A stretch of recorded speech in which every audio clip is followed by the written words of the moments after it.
రాష్ట్ర ప్రభుత్వం డిఎస్సి నోటిఫికేషన్లో జిల్లాకు అతి తక్కువ పోస్టులు కేటాయించి తీరని అన్యాయం చేసిందని పోస్టుల సంఖ్య పెంచి న్యాయం చేయాలని నిరుద్యోగులు అభ్యర్థులు ఆందోళనకు దిగారు. ఆదిలాబాద్ టీఈఓ కార్యాలయం ఎదుట నిరసన వ్యక్తం చేశారు. అనుకున్నంత దానికంటే తక్కువ పోస్టులు కేటాయించి నిరాశపరిచారని ఆవేదన వ్యక్తం చేశారు. జిల్లా విద్యాశాఖ అధికారులు తప్పిదం వల్లనే ఇలా జరిగిందంటూ ఆరోపించారు. గత బీఆర్ఎస్ ప్రభుత్వం 5,000 పోస్టులతో ప్రకటించిన డిఎస్సి నోటిఫికేషన్తో పోల్చుకుంటే కేవలం 3-4 మాత్రమే పెరిగాయని అన్నారు. ఈ విషయంలోనూ పునరాలోచించి పోస్టుల సంఖ్యను పెంచే విధంగా చర్యలు తీసుకోవాలని ఉన్నతాధికారులకు వారు విజ్ఞప్తి చేశారు. పోస్టులు పెంచాలి, డిఎస్సిలో హెచ్డి పోస్టులు పెంచాలి.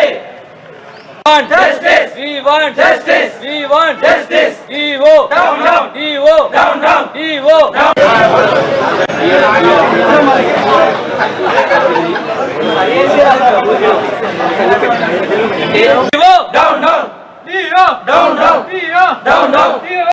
ఇప్పుడు ఆయా జిల్లాల్లో 300 పైగా 400 పైగా పోస్టులు పెరగడం జరిగింది. అయితే ఆదిలాబాద్ జిల్లాకు వచ్చేసరికి కేవలం హెచ్జిటి పోస్టులు 3 అంటే 3 పెరగడం జరిగింది. ఈ లెక్కన మా ఆదిలాబాద్ యొక్క డిఓ మేడం గారు లెక్కల తప్పిదం వల్ల ఇక్కడ పోస్టులు వేకెన్సీస్ చూపెట్టకపోవడం వల్ల పోస్టుల సంఖ్య పెరగలేదు. కావున ఈ యొక్క సమస్యను డిఓ గారు, పై యంత్రాంగము, డైరెక్టర్ స్కూల్ ఆఫ్ ఎడ్యుకేషన్ కానీ మాకు పోస్టులు పెంచి